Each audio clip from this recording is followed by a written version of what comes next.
여러분 안녕하십니까? 광주 MBC 뉴스투데이입니다. 먼저 오늘의 주요 뉴스입니다. 영산강을 낀 전남 8개 시군이 영산강 역사문화 조성 사업을 차기 정부의 국정과제로 추진하자며 머리를 맞댔습니다. 석 달 전 개통한 호남 고속철 SRT에 승객이 몰리자 KTX가 다양한 서비스를 선보이며 승객 잡기에 나섰습니다. 대선 후보들의 지역 공약이 실종 상태입니다. 탄핵 국면에서 준비할 시간도 부족하지만 광주시와 전라남도도 매력적인 공약을 제시하지 못하고 있습니다. 입체 영상으로 K-팝 공연과 뮤지컬을 감상할 수 있는 홀로그램 전용관이 오늘부터 공식 운영에 들어갑니다. 대통령 선거 일정이 앞당겨지면서 영산강 유역권 자치단체들이 발빠른 움직임을 보이고 있습니다. 영산강 역사문화 조성 사업이 차기 정부의 국정과제로 추진될 수 있도록 대선 공약 발굴 작업을 하는 등 자치단체들이 힘을 모으고 있습니다. 이계상 기자입니다. 나주와 목포, 화순, 담양 등 전남 지역 8개 시군이 한자리에 모였습니다. 지역의 대표들은 수건 사업인 영산강 역사문화 조성 사업을 대선 공약의 첫머리에 넣기 위한 방안에 대해 논의했습니다. 차기 정부의 운영 주체와 국정 방향이 결정되는 대선을 앞두고 지역 스스로 주체가 돼서 보다 구체적인 공약 발굴과 실행 방안을 제시하는 게 중요하기 때문입니다. 국토 종합 개발 계획에 포함시켜서 국비 등을 확보하는 자료로 활용하는 데 최선을 다하고자 합니다. 영산강 권역 자치단체들은 지역 균형 발전 차원의 호소를 넘어 국가 경쟁력 강화라는 점을 강조하기 위해 전문 기관에 연구 용역을 의뢰하기로 했습니다. 신해양 시대를 맞아 영산강 유역 곳곳에 산재되어 있는 역사 유적과 문화 자원을 활용해서 전남 서남북권을 아시아와 교류하는 전초 기지로 육성해 가자는 제안을 담고 있습니다. 중국이 신해양 시대 실크로드를 이제 개발을 갖다가 하면서 전 세계 하나의 이제 해양 어떤 문화권으로 이제 통합하고 있는데 그게 이제 어떤 동북아에 있었을 때 전초 기지가 또 영산강일 수 있다라고 하는 것들. 전라도라는 지명이 생겨난 지 1000년. 영산강 유역 역사 문화 조성 사업이 지역의 미래를 이끌 견인차 역할을 할 수 있을지 주목됩니다. MBC 뉴스 이계상입니다. 광주시민단체 협의회는 어등산 리조트가 장학금 기부 약속을 지키지 않고 장학재단의 정관마저 바꾸려 한다며 시민과 한 약속을 지키라고 요구했습니다. 협의회는 작은 사회공헌도 아까워하는 기업이 트라우마 센터 기부 약속을 지킬지 의심이 간다며 광주시가 명확한 대응 방안을 내놓아야 한다고 덧붙였습니다. 한편 어등산 리조트는 골프장을 우선 개장하는 대신 매년 2억 원을 기부하겠다고 약속했지만 최근 광주시에 이 같은 내용을 삭제한 정관 개정을 요구했다 거절당했습니다. 3일절인 오는 날은 포근해서 활동하기 무난하겠습니다. 다만 점차 흐려지기 시작하겠는데요. 오후에 곳곳에서 빗방울이 떨어지는 곳이 있겠고 밤부터는 우리 지역 본격적으로 비가 내리기 시작하겠습니다. 내일 아침까지 5에서 10mm의 강우가 예상되고요. 내일 새벽에 기온 떨어지면서 동부 내륙을 중심으로는 눈이 살짝 섞여 내리는 곳이 있겠습니다. 현재 영광과 보성, 목포 등 전남 16개 시군에서는 강풍 예비특보가 내려져 있습니다. 내일 새벽에 발효될 것으로 보여 비바람 예상됩니다. 시설물 관리 각별히 대비하셔야겠습니다. 비가 그친 뒤에는 내일 추위가 몰려옵니다. 낮 기온이 7도로 떨어지면서 꽃샘추위가 찾아오는 건데요. 이 추위는 하루 만에 금세 풀리겠습니다. 모레부터 다시 기온 오름세를 보이겠습니다. 현재 기온 보시면 영광이 영하 2도, 장성 영하 1도 보이고 있고요. 낮 기온 13도 안팎까지 오르겠습니다. 전남 대부분 지역 어제와 비슷한 기온 예상됩니다. 곡성이 14도, 구례 13도, 보성이 12도를 보이겠습니다. 날씨였습니다. KTX와 SRT, 이 두 고속철이 경쟁을 시작한 지 이제 석 달이 돼가죠. SRT가 약진하자 KTX도 승객 서비스를 강화하고 있는데 이용객들 입장에선 싫지 않은 경쟁입니다. 김철원 기자가 전해드립니다. 지난해 12월 9일 또 하나의 고속철인 SRT가 운행을 시작한 이후 석 달 만에 승객 수는 비약적으로 증가했습니다. 지난 1월 SRT 이용객은 147만 명, KTX는 498만 명이었는데 1년 전에 비해 KTX는 20만 명 정도가 줄었습니다. 이용 금액이 10% 저렴한 데다 서울 남쪽과 경기도 동남쪽이 행선지인 이들에게는 짧은 이동 시간이 선택의 이유가 된 것으로 보입니다.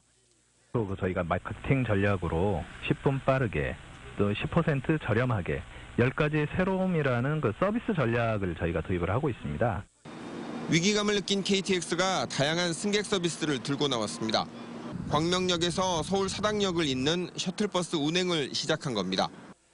이 셔틀버스를 이용하면 광주 송정역에서 강남의 중심지인 사당역까지의 접근 시간이 SRT보다 20분 이상 빠르다는 게 코레일 설명입니다. 좌석마다 충전용 콘센트와 USB 포트를 설치했고 와이파이도 무제한 사용할 수 있도록 중계기를 늘렸습니다. 또 인천공항 승객들을 위해 광명역에서 인천공항까지 가는 셔틀버스 도입도 검토하고 있습니다. 나름대로 회사별로 좋은 서비스를 더 많이 개발해서 국민들이 더 편리하게 탈 수 있도록 저희가 지금 최선을 다하고 있습니다. SRT 개통 이후 파이를 나눠 가질 것이라는 우려와 달리 고속철 이용객 전체 파이는 커진 것으로 나타나고 있습니다. 고속철을 이용하는 두 철도 회사가 요금과 서비스 경쟁을 벌이면서 이용객들이 누리는 혜택도 더 늘어날 전망입니다. MBC 뉴스 김철원입니다. 환승 대기 시간이 길다는 지적이 제기된 광주역과 광주 송정역 간 셔틀 열차의 운행 시간이 어제부터 조정됐습니다. 코레일에 따르면 셔틀 열차를 이용해 광주 송정역에 도착할 경우 상행선은 26분 걸리던 대기 시간이 평균 13분으로 절반 줄었고 하행선은 29분에서 평균 17분으로 줄었습니다. 또 셔틀 열차의 역간 운행 시간도 종전 17분에서 2분 줄어든 15분으로 단축됐다고 코레일은 덧붙였습니다.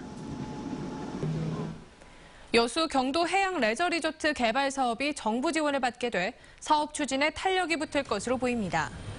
정부는 지난달 27일 황교안 대통령 권한대행 주재로 11차 무역투자진흥회의를 열고 남해안 광역관광 활성화 사업의 하나인 여수 경도 해양 레저 리조트 사업의 추진을 위해 기반시설 지원과 세제 지원, 인허가와 규제 특례 등 인센티브 제공이 가능한 방안을 적극 모색하기로 했습니다.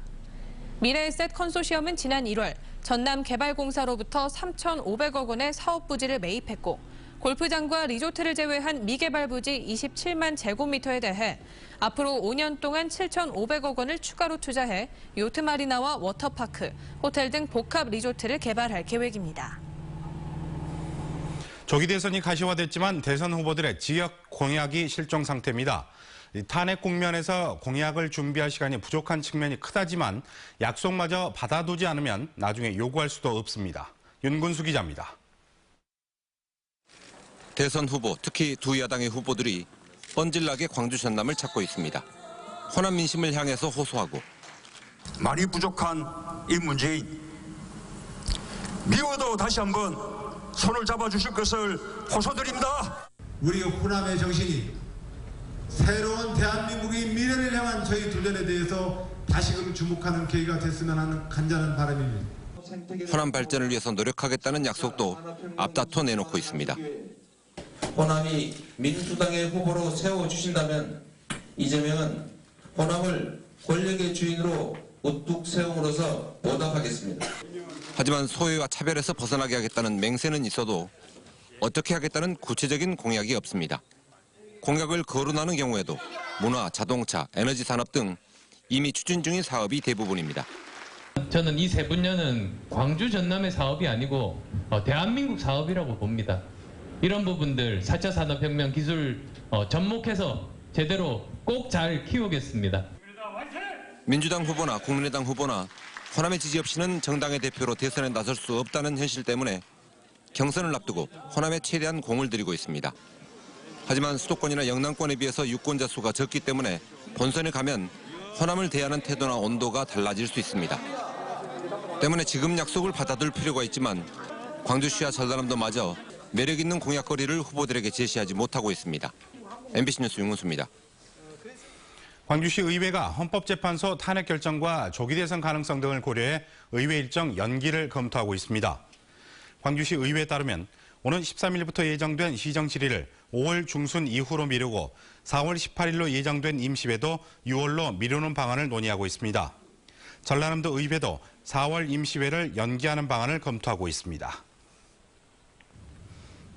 민중연합당이 헌재 탄핵 인용과 박근혜 대통령의 구속을 촉구하는 비상행동에 돌입합니다. 민중연합당 광주시당은 국민들은 이미 오래전에 박근혜는 대통령이 아님을 선언했다며 헌법재판소의 탄핵 판결 때까지 탄핵 캠프 등을 운영하고 주말에는 금남로까지 탄핵버스를 운영할 계획이라고 밝혔습니다. 또 이 기간 동안 지방의원과 노동자 당원 등은 동네와 자신의 일터에서 투쟁 참여를 호소하는 등 당력을 집중할 계획이라고 말했습니다.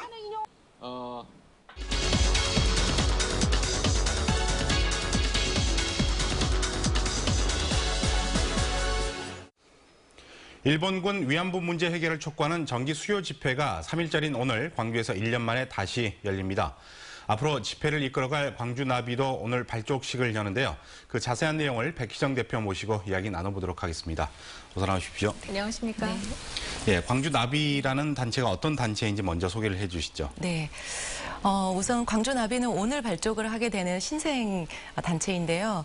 지난해 2015년 12월 28일 굴욕적인 한일-일본군 합의가 계기가 되었습니다. 그때 이제 많은 분들이 이 합의에 반대를 하면서 전국적으로 수요 동조 시위를 했었는데 광주도 그 수요 시위에 참여를 했었습니다.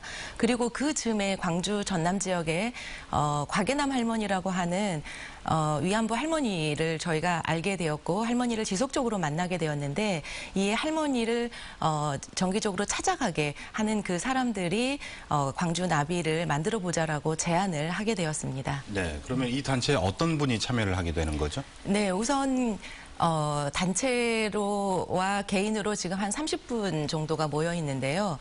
먼저 한일 일본군 위안부 합의에 대해서 지금 반대를 하고 있고 또 지역에서 이런 평화 인권 활동을 하고 있는 단체와 개인들이 모여 있습니다. 네, 1년 만에 다시 정기 수요 집회를 하게 된 계기가 있다면 어떤 게 있을까요? 네, 사실 지난해 2016년 3월 1일을 마지막으로 광주에서의 그 동조 수요 시위를 저희가 접었는데요. 그 이유는 이제 내부의 어떤 역량들이 많이 부족해서 지속적으로 이어갈 수 있는 그런 상황이 되지 못했습니다. 그런데 저희가 1년 동안 이제 곽예남 할머니도 만나 뵙고 또 이런 거에 동조하고 같이 또 지지하는 많은 분들을 만나게 되면서 우리도 광주에서도 이 문제를 해결할 때까지 일본군 위안부 문제의 정의로운 해결이 될 때까지 우리도 활동을 한번 해보자라고 하는 그 취지로 그런 의미를 살려서 3월 1일에 다시 저희가 발족하고 시작을 하게 되었습니다. 네. 조금 전에 언급하셨던 위안부 피해자 곽예남 할머니를 방문하신 게 이제 계기가 된 거잖아요. 네. 예. 지금 어떻게 지내고 계시죠? 우선 곽예남 할머니는 지난해까지 폐암 말기 선고를 받으셔서 시한부 인생을 살고 계셨습니다. 그래서 저희들도 아마 그 살아 계실 날이 얼마 되지 않을 거라는 그런 생각에 저희들이 한 달에 2번 정기적으로 찾아뵀는데 다행히 할머니가 굉장히 지금 건강이 좋아지셔서 저희들이 찾아가면은 이제 많이 웃고 맞아주시게 됩니다. 지금은 이제 이 할머니가 살아 계실 때 이 일본군 위안부 문제에 정의로운 해결, 그다음 정말 그 일본의 공식 사과라든가 이런 부분을 받아낼 수 있도록 저희들이 더 할머니가 살아계시는 동안에 얼마 남지 않은 기간이지만 더 해야 될 거라고 생각을 합니다. 네, 시민들도 뭐 도울 수 있는 방법이 있을 것 같은데 어떻게 하면 도울 수가 있죠? 지금 구체적으로 시민들이 이 일본군 위안부 피해자들을 돕는 그런 활동에 광주 나비의 활동은 정해지지 않습니다. 그런데 전국적으로 이런 일본군 위안부의 피해자를 돕는 그런 기금 모금이라든가 이건 하고 있는데 뭐 그런 거를 이용을 해도 좋고요. 곽예남 할머니를 찾아뵙고 그다음에 만나고 싶으신 분은 이제 광주 나비로 연락을 하시면 2주일에 한 번 정도 가는 그 방문에 같이 참여하실 수 있을 것 같습니다. 네, 그렇다면 광주 나비의 앞으로 활동 계획은 어떻습니까? 또 수요 집회도 계속 열리는 거죠? 네네. 오늘만 5.18 민주광장에서 수요 시위를 진행을 하고 매달 첫 번째 주 수요일 12시에 시청 앞 평화의 소녀상 앞에서 수요 시위를 진행을 할 예정입니다. 많은 분들이 그 시간과 장소를 기억을 해주셨으면 좋겠고요.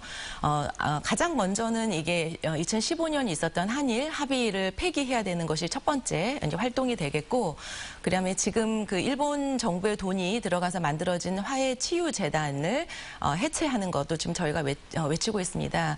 또 이제 아직은 결정된 건 아니지만 시청 앞에 있는 평화의 소녀상이 굉장히 외진 곳에 있어서 시민들이 찾기가 어렵다라고 하는 의견들이 있어서 그 주변의 어떤 공원 조성이라든가 이전의 문제도 저희가 논의를 해볼 예정입니다. 네, 한일 위안부 합의 문제가 또 대선 쟁점으로 떠오르고 있습니다. 어떻게 해결돼야 될까요? 지금 대선 후보들은 이 2015년 한일 합의에 대해서 어떤 입장을 가지고 있는지 명확히 밝혀주셨으면 좋겠고요.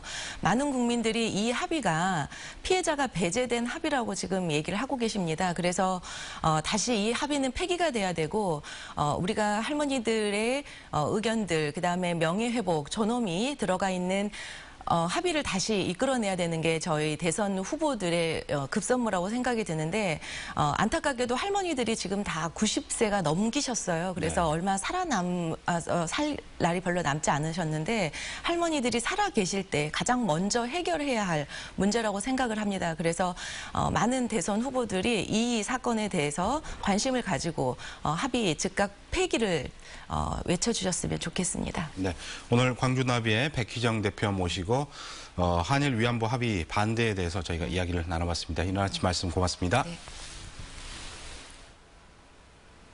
목포에서 택시 요금을 내지 않고 달아나는 무임승차 승객들이 기승을 부리고 있습니다. 시간에 쫓기는 택시기사들은 대부분 신고도 하지 못한 채 소가리를 하고 있습니다. 김진선 기자가 보도합니다. 10대에서 20대 초반으로 보이는 남성 5명이 택시에 오릅니다.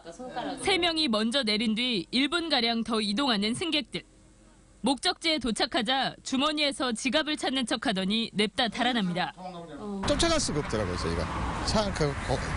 공간이 좁아서 차를 놔둘 수가 없으니까. 목포에서 남하까지 받지 못한 요금은 8,200원. 큰 금액은 아니지만 불과 몇 시간 전 동료 기사도 같은 피해를 당했다는 사실을 듣고 경찰에 신고했습니다. 올 들어 목포에서 발생한 무임승차 범죄는 신고된 것만 5건.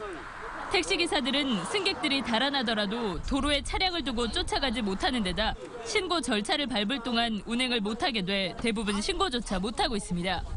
우리 그 동생 차는 5명이 탔다가 하고 나는 2명이 탔고 우리 친구는 4명이 탔고 그러면 얘들이 자꾸 몰려다니면서 이런 짓거리를 한단 말이에요. 그러면은 택시 강도 쉽게 해버려요, 이제 이 애들이. 경찰은 확보된 블랙박스 화면과 승하차 동선 등을 토대로 용의자들의 신원을 파악하고 있습니다. MBC 뉴스 김진선입니다. 어제 오전 8시 40분쯤 광주시 북구의 한 주택에서 거동이 불편한 장애인 82살 A씨가 연기에 질식해 숨져 있는 것을 아들이 발견해 119에 신고했습니다. A씨의 아내 75살 B씨는 치매에 걸린 상태로 전날 저녁 외출을 했다 불이 꺼진 뒤 돌아와 무사한 상태였던 것으로 알려졌습니다. 경찰은 A씨의 아내가 가스레인지에 음식물을 올려둔 채 외출을 했던 것으로 보고 정확한 화재 원인을 조사 중입니다. 호송하던 지명 수배자를 경찰서에서 놓친 경찰관들이 경징계 처분을 받았습니다. 광주지방경찰청은 광주 서부경찰서 교통과 소속 53살 A 경감과 48살 B 경위를 견책하고 24살 C 순경을 불문경고 처분했다고 밝혔습니다. 이들은 지난달 광주 서구에서 음주운전을 하다 적발된 보험 사기 혐의 지명 수배자인 45살 윤모 씨를 수갑을 채우지 않고 홀로 화장실에 보내는 등 업무 규정을 어겨 징계위원회에 회부됐습니다.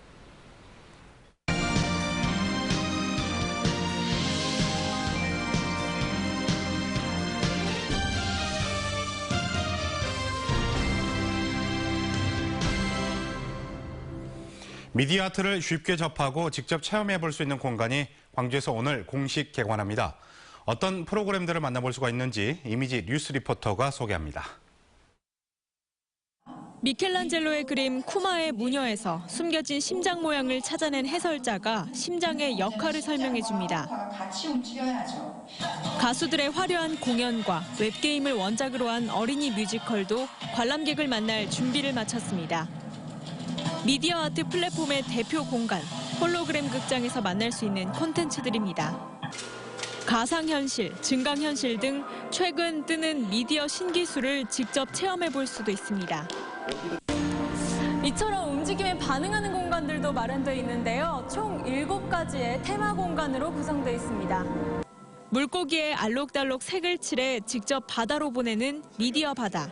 소리에 반응하는 바람의 공간 등 오감을 활용하는 콘텐츠로 꾸며졌습니다. 시민들은 미디어 아트가 뭔지 알 수가 없잖아요. 그래서 시민들이 보면서 알 수 있도록 관심이 있는 분야부터 홀로그램, 또 미디어 놀이터 이런 분야부터 이렇게 만들게 된 거죠. 이 외에도 이인남 작가가 구글과 협업해 만든 VR 체험 전시, 미디어 아트 작가들의 정보를 모아둔 아카이브는 무료로 관람할 수 있습니다. MBC 뉴스 이미지입니다.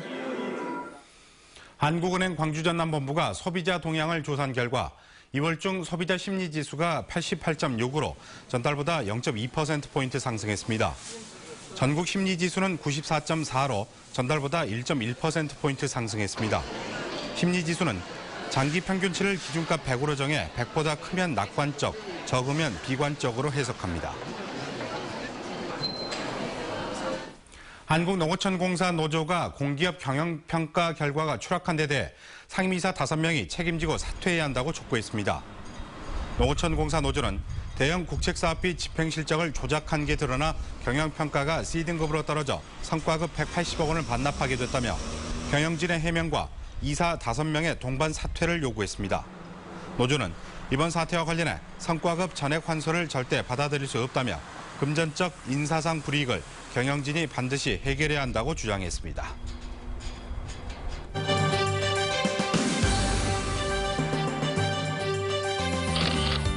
동신대가 위탁 운영하는 장흥 어린이 급식 관리 지원센터가 급식관리 성과 보고회에서 식약 처장상을 수상했습니다. 광주은행이 광주 북구 본촌동에 위치한 다자녀 가정에서 희망이 꽃피는 공부방 25호점 선정식을 가졌습니다. 지난 2014년 12월 첫 운행을 시작한 화순 100원 택시 이용객이 10만 명을 넘어섰습니다. 구례군이 지난 27일 초록우산 어린이재단이 주관하는 기프트카 캠페인 시즌7 차량 전달식을 가졌습니다. 빛가람 혁신도시 공공기관들이 지역인재 채용을 늘리기 위한 방안을 찾기 위해 지역 대학과 머리를 맞댔습니다. 한국전력과 농어촌공사 등 혁신도시 주요 공기업의 인사 담당자들은 광주 전남 지역 28개 대학 관계자들을 만나 국가 직무능력 표준제도 등 변화된 채용제도에 대해 설명하고 맞춤형 인재 육성에 힘써달라고 주문했습니다.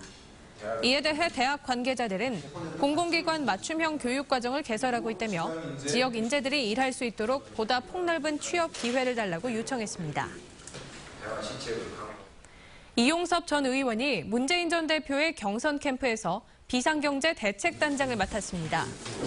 문 전 대표의 경선 캠프인 더 문캠은 우리 경제가 어느 때보다 어렵고 엄중한 상황이라는 판단에 따라 비상대책단을 가동하기로 했고 이용섭 전 의원이 단장을 맡는다고 밝혔습니다.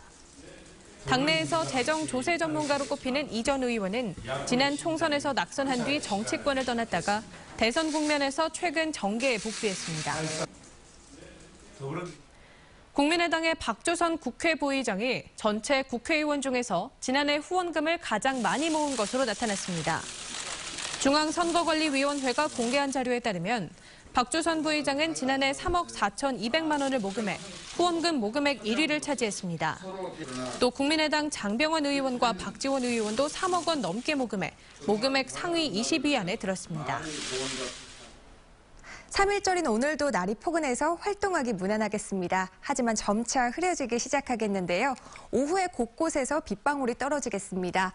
밤부터는 우리 지역 본격적으로 비가 내리겠는데요. 내일 아침까지 5에서 10mm의 강우가 예상되고 동부 내륙을 중심으로는 눈이 섞여 내리는 곳이 있겠습니다. 현재 영광과 보성, 목포 등 전남 16개 시군에서는 강풍 예비특보 내려져 있습니다. 내일 새벽에 모두 발효될 것으로 보이니까요. 시설물 관리에 미리 대비하셔야겠습니다. 비가 그친 뒤에는 찬 공기가 밀려듭니다. 내일 낮 기온이 7도로 급격하게 떨어지면서 꽃샘추위가 찾아오는데요. 이 추위는 하루 만에 금세 풀리겠습니다. 모레부터는 다시 기온 오름세를 보일 것으로 예상됩니다. 현재 기온 보시면 영광이 영하 2도, 장성과 담양 영하 1도로 아침에는 꽤 쌀쌀하고요. 낮 기온 13도 안팎까지 오르겠습니다. 전남 대부분 지역 어제와 비슷한 기온 보이면서 평년 기온 살짝 웃돌겠습니다. 곡성 14도, 구례 13도, 보성 12도로 오늘도 일교차는 클 것으로 예상됩니다. 오늘 전 해상에서는 밤부터 바람이 강하게 불고 물결이 거세지겠습니다. 또 천둥과 번개를 동반하니까요. 각별히 주의하셔야겠습니다. 이번 주말에 낮 기온이 13도까지 오르면서 포근하겠고요. 다음 주에도 계속해서 맑은 날씨 보이겠습니다. 날씨였습니다.